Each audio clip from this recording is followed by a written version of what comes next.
Well, hello everyone, Philosopher Stoner here, making yet another video. This is just a brief update and a response to a comment on one of my last videos. So I guess I'll start off with the update. You can maybe skip ahead if you're not interested, if you don't give a shit, but junk video, not terribly important. My personal circumstance, I've been having a lot of problems with my penis yet again. I have a upper urinary tract infection. I'm on antibiotics. Last night was very bad. I wasn't able to pee at all, and then having this lot of pain, a lot of pressure, wasn't able to pee. Had to go to the hospital around 5 o'clock in the morning, and then I was there today until about 1 o'clock in the afternoon, and they put a catheter up my penis and discovered, there's this tract infection and possibly a blockage. They said I'm lucky that I don't have kidney damage. I have to go in again to the urologist. Now, I have a history of this sort of thing.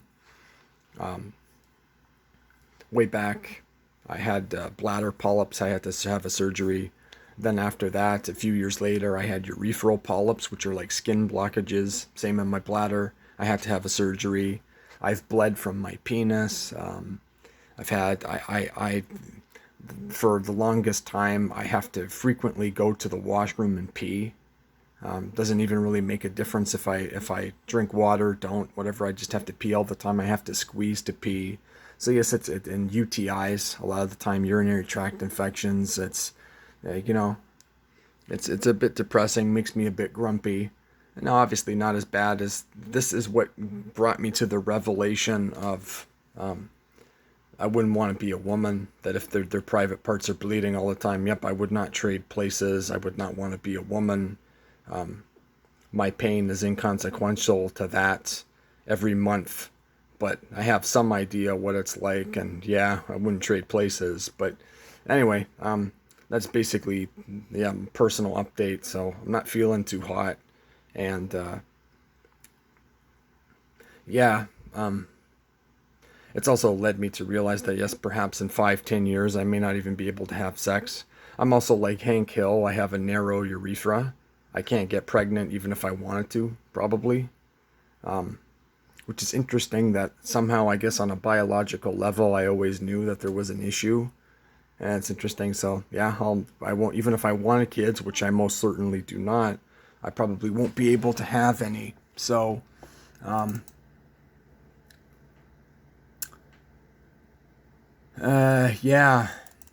So I guess the rest of my video is perhaps a response.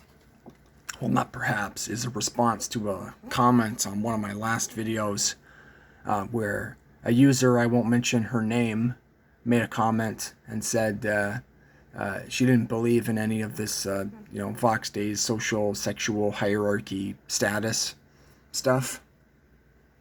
She said that all men are simps, and it's just the degree of how good or bad looking they are. And it's interesting hearing it from a woman's perspective, and especially a woman that has professed, at least privately, to been some kind of a sex worker in her life, of how women see it, that a lot of this social, sexual hierarchy stuff is very male-centered. It's how men think. It's all, yes, about status and dominance and men trying to dominate other men. Men don't really work very well together as in a team. We always try to have a pecking order. Women still do a lot of the same stuff, in my opinion. As I said before in my last video, they just do it differently. But yes, at the end of the day, the truth is yes, even the alphas, pay for it in the end. It's a value equation, and there is no free lunch here. And that part of this equation is that, yes, men are disposable. Men are disposable. So I came to this realization when I used to cultivate marijuana. I used to grow marijuana. It's something that I would still do, but due to my living situation, I don't do it anymore. It was just a hobby. But in marijuana cultivation, you want horny female plants. That's what gives you the good marijuana.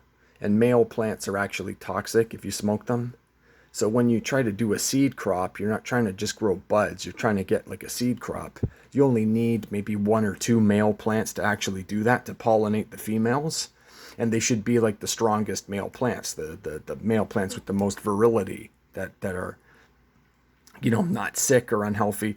That if you get like a bunch of male plants in your crop, yeah, you have to kill most of them. And you see this all over the place in nature, that the Y chromosome in a lot of instances really is redundant. It's even a sort of a freak mutation. It really is very curious that the original multicellular organisms and stuff were through a process of self-replication, basically being sort of hermaphrodite, basically things that could literally fuck themselves and reproduce, that there was no Y chromosome. Frig, there was the name of a book. Let me just try to think for a minute what the name of the book was. Not The Selfish Gene. Actually, I'm going to Google it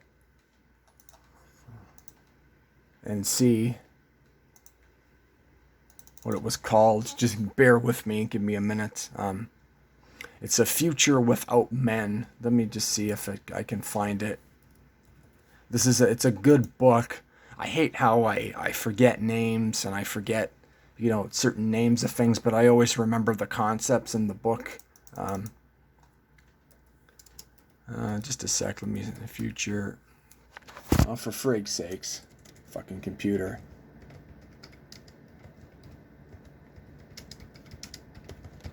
Just gonna search it here.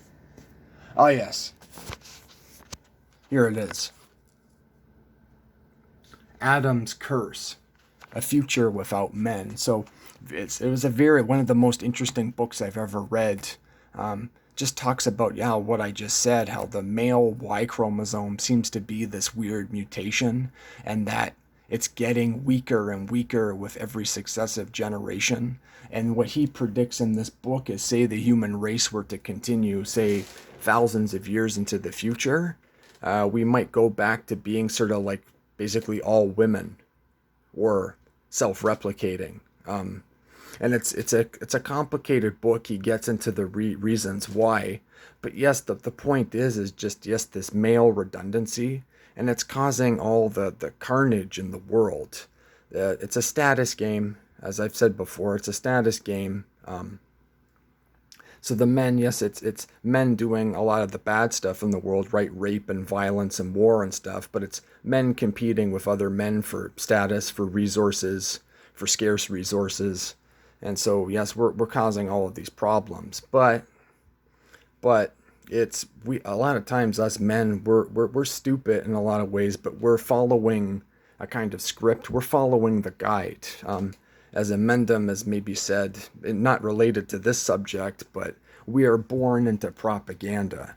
So us men, we're born into these notions of, the dating in the 1840s or the 1950s, where we had to follow this formula, at least if you were a civilized male, where, you kiss a woman's ass, take her out on a lot of dinner dates, pay a lot of money, throw a lot of money around, and at the end of the day, the best you could expect was a kiss on the cheek, and you had to do this for months, potentially years.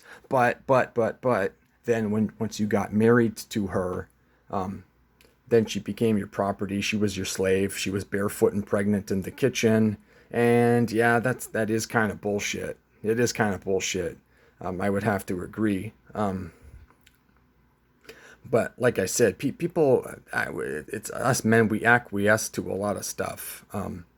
We're going along with the script that society is telling us to follow. So a lot of us have accepted in the last 10, 20 years that the forever job, right, a job that would last you, 30, 40 years, that you would do your entire life, that had benefits and a pension, most of us are accepting now that no longer exists for the vast majority of people.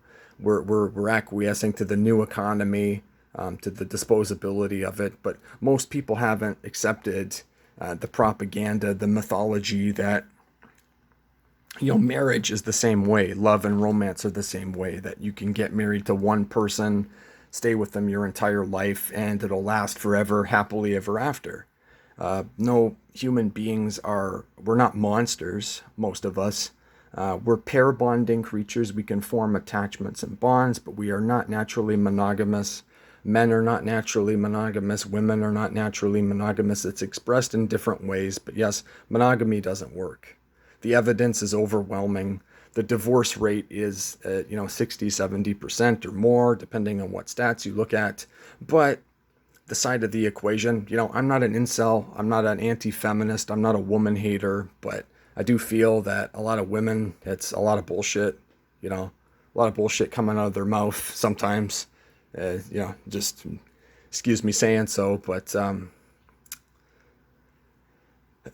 they're not acknowledging the male disposability problem.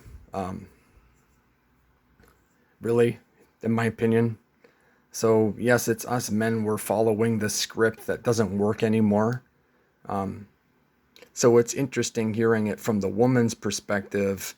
That's more of saying all the men are simps. Yes, all the men in the end do pay for it in one way or another. It's just because a guy's alpha doesn't mean it's a free lunch or a free ride, but that's more of a reflection of your own crass attitude, just as much as it's a reflection of my own crass attitude that I found, especially on my experience on that website Seeking arrangement, where yes, certainly there's an element where I'm objectifying women and treating them like sex objects. Certainly there's an element to that, but the women are doing much the same thing. Most of them, 95% of them. And it's supposed to be a dating website, and 95% of the women that I interacted with were hardcore prostitutes. And this is something I'm going to get into, the different, what I've read of dating books and my own theories, different categories of women. That I'm going to get into. But yes, objectifying me like a status object. They're not really interested in, forget take care of me. That's never going to happen. They're not, of course, they're not biologically programmed. They're not going to take care of me. I don't expect that or even want that, but not interested in me, my hobbies, interests, or my problems or anything. Very much the attitude was, okay, this is the hourly rate. It's an hourly rate. Okay, we'll establish this transaction. Now hurry up. Okay, you got an hour, hurry up, ejaculate, let's go, okay, give me the money, goodbye, see you later. That oftentimes it's us men are stupid, but we're responding to what the women want a lot of the times, especially a lot of us less dominant males, us more submissive males. We're, like I said, we're born into propaganda, so we're told, you gotta be a simp. You gotta, take a woman out on a lot of dates and buy her flowers and chocolates and kiss her ass and, cross your fingers. If you kiss her ass just enough, she'll be interested. She will be inspired to drop her drawers and you can, get to have sex with her. And now I started off being this way when I was younger, when I was like 18, 19, and first, getting into more like actually having a girlfriend, dating. But my excuse though is that I have this autism thing, high functioning autism, so that socially there's a lot of stuff I wasn't grasping and still don't. My social skills are fairly weak. They're not very good. So yeah, that's sort of my excuse, but I did that for a bit. I did it a couple of times where I was quote unquote nice to a woman, but yeah, I wasn't really being nice. I just wanted to get into her pants. And then I read dating books that talked about, the pickup artist bullshit, that talked about, teasing women. And I'm also past that stage as well, too, where I'm past the point of thinking, oh, yes, I'm going to say something clever, a clever joke or a rude comment or whatever that's going to inspire her to do the same thing, drop her drawers. But yeah, like I'm a simp and maybe started off that way. I'm a beta male, definitely. Like I'm throwing around money for women to have sex with me, or have been. I'm not doing it anymore, especially with what's going on with my penis, as I just explained earlier. But yeah, so I'm beta. I'm paying for it, okay, But yes, all of us men in the end, yes, we do have to pay a price. And it makes sense biologically, evolutionarily, that us men had to make our bones, earn our status, earn our stripes, and show that we had some kind of survival value. And then us men, yes, we're after the reproductive value, the physical features, all of that sort of thing. So yes, we have to demonstrate some kind of value in the relationship. But like I said, we're reading off a script. We're responding to what we think the women want. when really what the women want are, yes, features of dominance. It perplexes even me. I have a neighbor. It's these two sisters that live together. One of them's named Kayla, a younger woman, 24, 25 or so, has an abusive boyfriend, a guy that physically beats her. She's gotten bruises, all sorts of shit, very bad verbal arguments, that kind of thing. And yeah, she broke up with the guy, doesn't speak to him for a bit, and she keeps going back to this guy for whatever reason. I don't know why. It perplexes even me, but because he's dominant, he's assertive, and their women are hardwired that they find that more attractive, at least initially.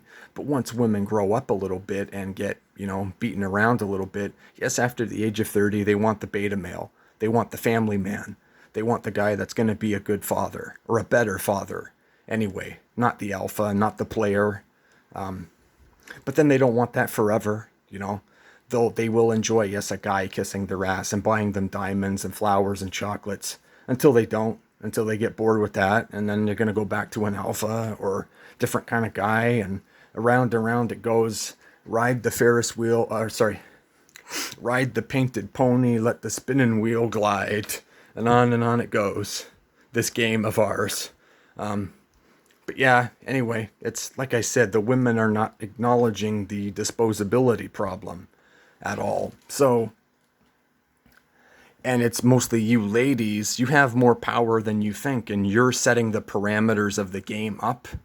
You have more control in the sexual sense than what you give yourselves credit for. And you are using, but of course it's your only weapon, right? Most of us men took over the world because of upper body strength, because of our physical size and strength. Women have to, of course, if I was a woman, I would do much the same thing. You have to use your gifts and your God-given, although you could question God, of course, but your God-given assets accordingly. And so yes, but you're not acknowledging that, yeah, a lot of what you're doing is a lot of manipulative stuff. You're making us acquiesce to a lot of crap. But the problem, a lot of men are resentful in the dating game and they're blaming the feminists. I'm not one of those guys. I'm not an incel. I'm not a woman hater. I'm not anti-feminist. But yeah, it's us men really that are the failure. That is, like I said, I may have been a simp, and yes, I'm a beta male, and yes, I have to pay women for it. That's what I've had to resort to. I'm beta, but I'm not that beta. I read a story about a guy, this famous model, Playboy bunny actress woman, semi-famous celebrity, a blonde.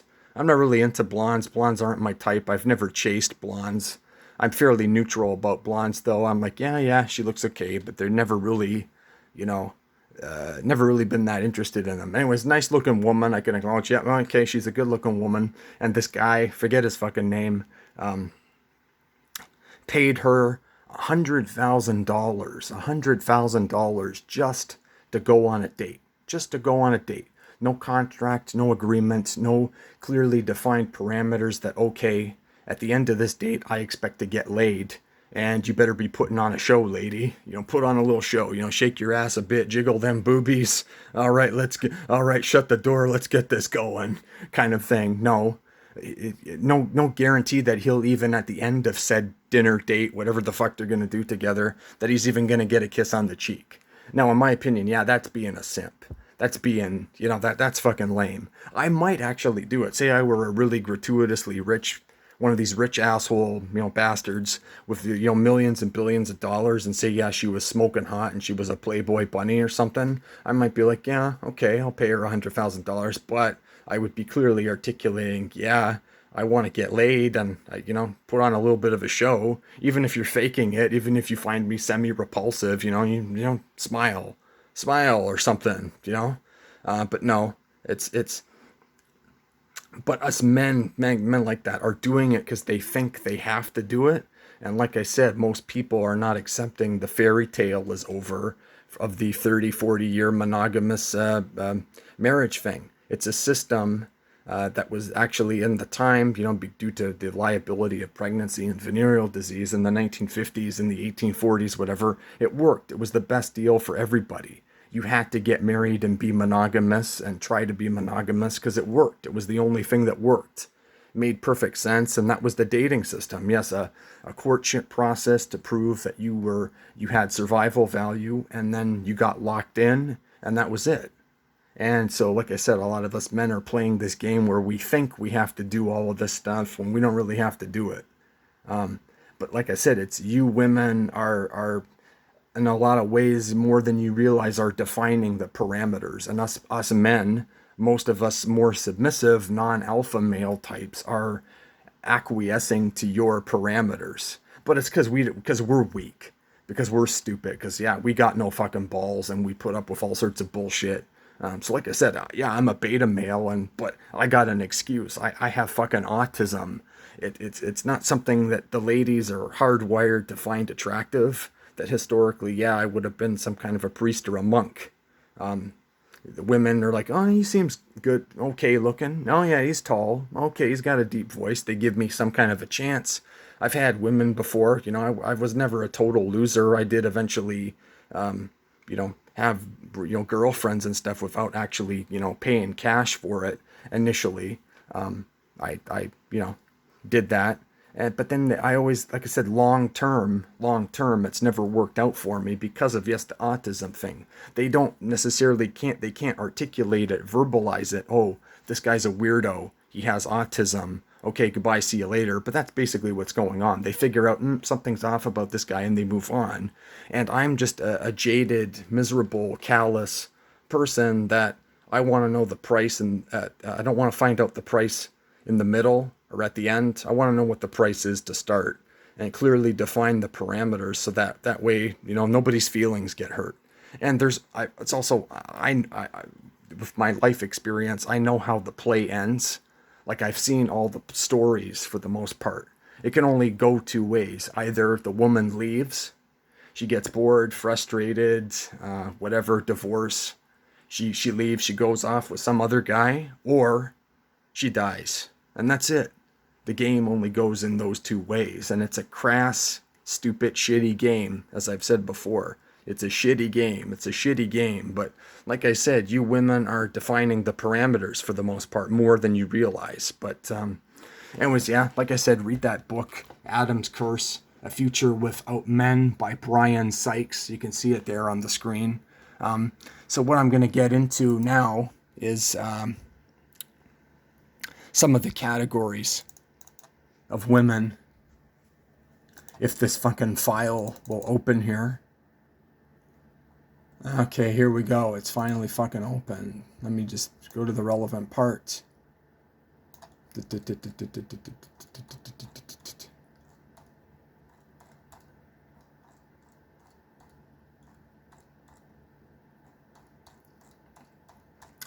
All right, hold your bird. Just give me a minute. I took notes about this. But yes, there's different categories of women in my dating experience and in my limited experience. I just have to open up this file and search for the stuff. Come on, let's see. Let's get here.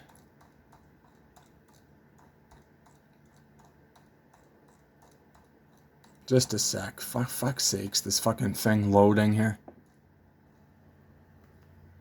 All right, so women basically have, in my opinion, a set of parameters, biologically ingrained drives. Just as much as men seek sexual variety, they do the same thing, but slightly different ways. They're looking for security, they're looking for protection, they're looking for companionship, emotional support.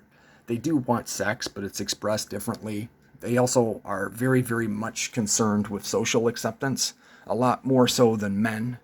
And they seem to be better at social stuff than most men are. They have a more ingrained drive to have babies than men. Us men are not as nurturing as women, although that's a stereotype. You could make arguments that it's basically women. It's unavoidable. They're forced to have babies. But yes, women do have more of a nurturing side. They need to express their emotions. They do have a maternal instinct once they have children. That it's basically, the revelation really is that people only care about themselves. That for the most part, Dale Carnegie and Ayn Rand were right. We only all care about ourselves. So the woman cares about herself, and then by proxy, she cares about protecting her children and nurturing them. So say you're the number one man in her life and you have babies with her. Once that woman has a baby, that baby is the number one person in her life other than herself, and you're maybe third place. That kind of thing. So yeah, there's different categories of women basically. So there's three main types, and then there's subcategories that I'm going to get into. So dominance.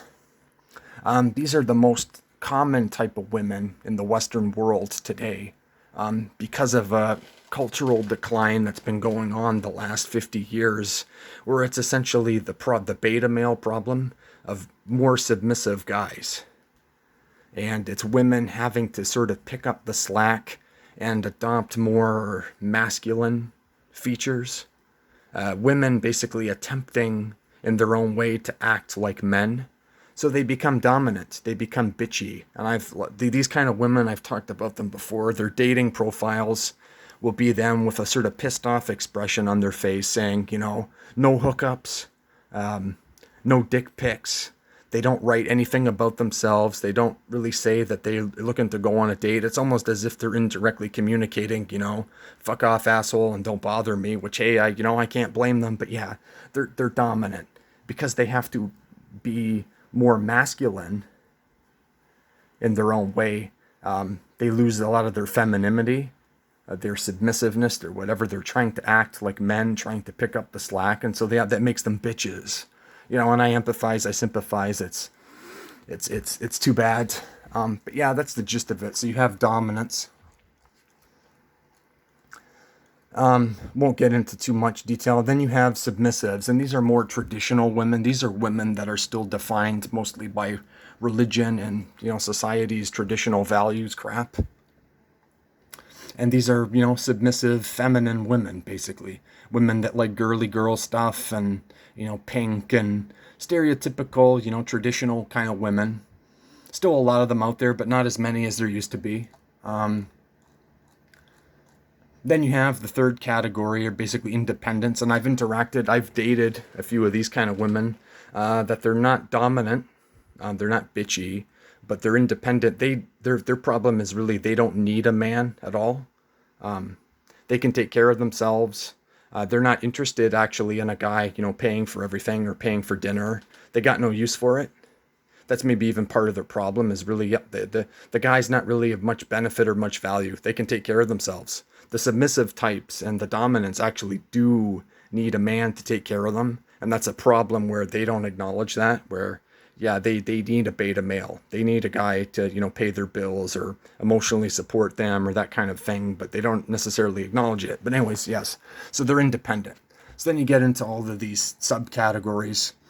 You get a lot of hybrids, women that have, 60-40, 50-50 of those three categories. Then you get, subtypes. And it's due to a collapse that's occurring in our culture.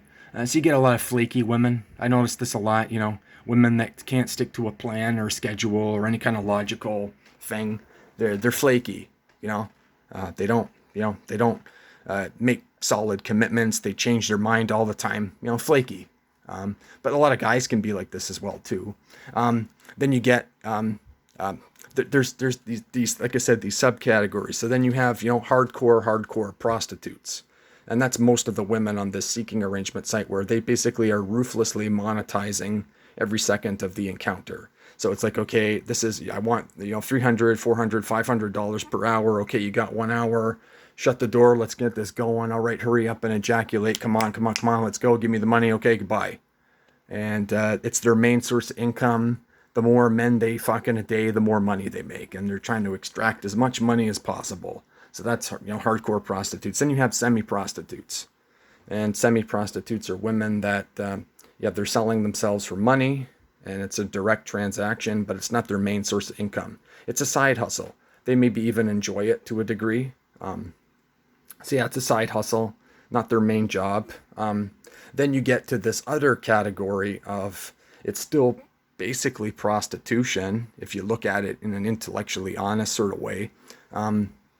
They're called the basically, this is an online term. I didn't create any of these terms. This is just from my interaction with people on forums and dating advice websites and stuff. Provider hunters. So these are women that basically, want a guy. They want a guy want like a monogamous sort of thing, or semi-monogamous. They want an exclusive relationship where the guy, pays most of their bills, buys them stuff, whatever. But they want, a little bit of an emotional connection and support. But yes, they want one guy at a time. They're not looking to, extract as much money as they maybe could extract being, like a regular prostitute. So yeah, they're a provider hunter. They're looking for a guy to pay their bills. And this typically happens once a woman goes over the age of 30. Her biological clock starts screaming, and she has to settle down with a guy that'll be a good father, that'll pay the bills for the most part. And most of the time, these women are dominant. And they have, a high list of demands. They're very high maintenance. They expect the guy to, buy them flowers and take them out to dinner. And they got all sorts of rules. Which isn't a problem. Part of this, I think, disciplines men and, makes this whole civilization thing possible. So it's not a bad thing necessarily. Then you got your freaks, you got your crazy women. That's not all women. Not all women are crazy. Your gold diggers that are just very ruthlessly transactional, and that's most of the women on Seeking.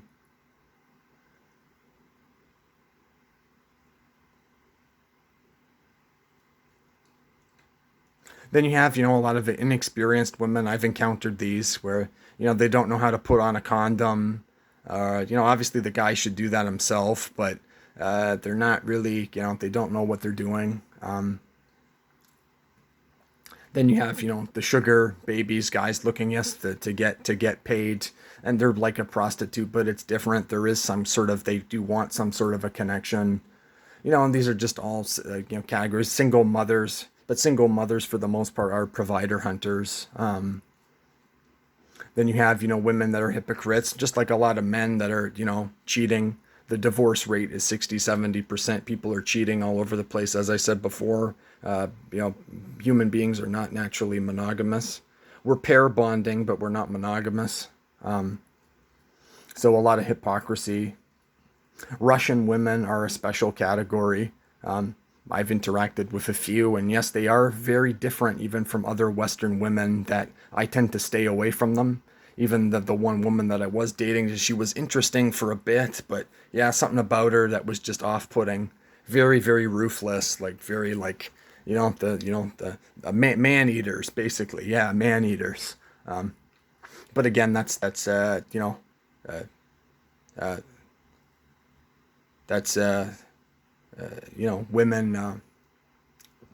women setting the parameters. Then you got cougars, and that's a more sexually liberated women. The women like the alpha female types, like Ayn Rand, Sex in the City types. Those are your cougars. Drug addicts, of course. Some very smart women. A lot of psychotic women. And that's pretty much the categories. But as I was saying before, it's the women are, in my opinion, setting the parameters. That's what's going on in the Western world. And like I said, men acquiesce to a lot of stuff. The one Russian woman that I was just talking about, she canceled and rescheduled. And I couldn't get a refund. I had to cancel. I had to pay a cancellation fee. And then I told her, well, I'm going to give you a little bit less money because that came out of my pocket. She said no to that. So I was like, okay, delete, goodbye, see you later. That obviously she has to get a benefit out of doing it, but I'm not going to acquiesce to crap like that, wasting my time and money. No. And, that's part of the problem here, is that there would be some men that would acquiesce to it, that we're giving up a lot of our power and we're weak and we're submissive and we're needy and we're a lot of things that, yeah, like I said, I'm beta, but I'm not that beta, as I've talked about in this video already. So yeah, it's a lot of this has to do with the collapsing values